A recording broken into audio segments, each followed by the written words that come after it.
মহান আল্লাহ তাআলার অন্যতম গুণ হলো ক্ষমা। সুন্দর সমাজ গঠনের জন্য মানুষের এই গুণটি থাকা খুবই প্রয়োজন। ক্ষমার আরবি প্রতিশব্দ হলো আফউন। এর অর্থ হলো মাফ করা, প্রতিশোধ গ্রহণ না করা। ইসলামী পরিভাষায় এর অর্থ হলো প্রতিশোধ গ্রহণের পূর্ণ ক্ষমতা থাকা সত্ত্বেও প্রতিশোধ না নিয়ে মাফ করে দেওয়া। ক্ষমার গুরুত্ব। মহান আল্লাহ সর্বশক্তিমান।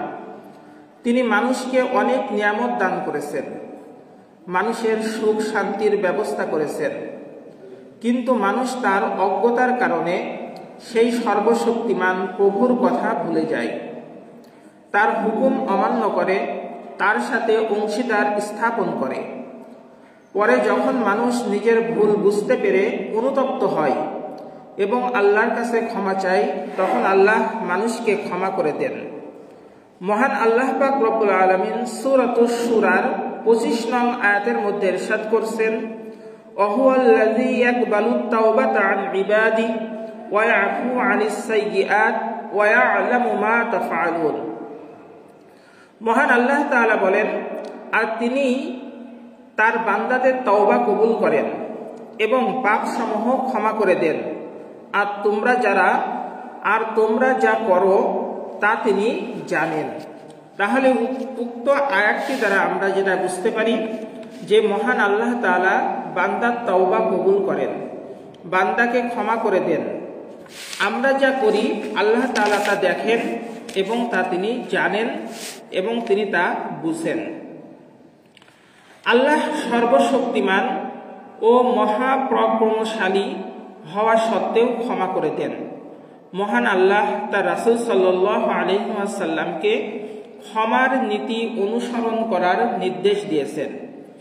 মহান আল্লাহ তাআলা সূরা আরাফের 199 নম্বর আয়াতের মধ্যে বলেন, খুযিল আফওয়া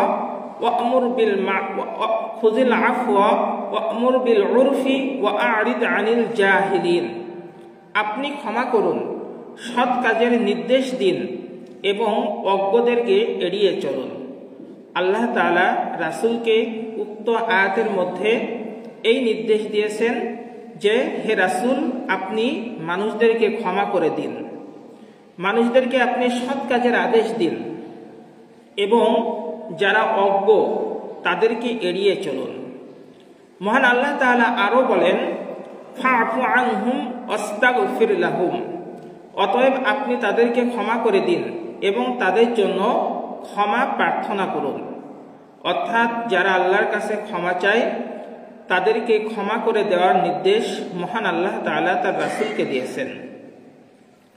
যেসব মানুষ আল্লাহ এবং তার দেওয়া বিধান অমান্য করে পরবর্তীতে অনুতপ্ত হয়ে আল্লাহর নিকট ক্ষমা প্রার্থী হয়, সর্বশক্তিমান আল্লাহ সেই সব বান্দাদেরকে ক্ষমা করে দেন।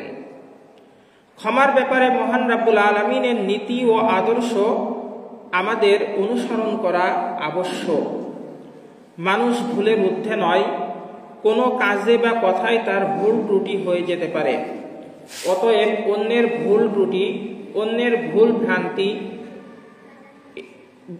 অন্যের ত্রুটি বিচ্যুতি সমূহ ক্ষমা করার সুন্দর দৃষ্টান্ত আমাদের দেখানো উচিত।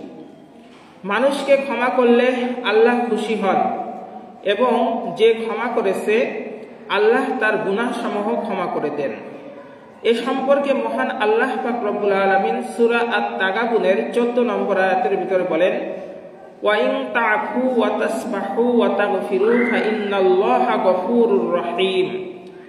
আর যদি তুমি তাদের মার্জনা করো, ক্ষমা করো, তাদের দোষ ত্রুটি উপেক্ষা করো এবং ক্ষমা করো, তবে জেনে রেখো আল্লাহ ক্ষমাশীল ও পরম দয়ালু।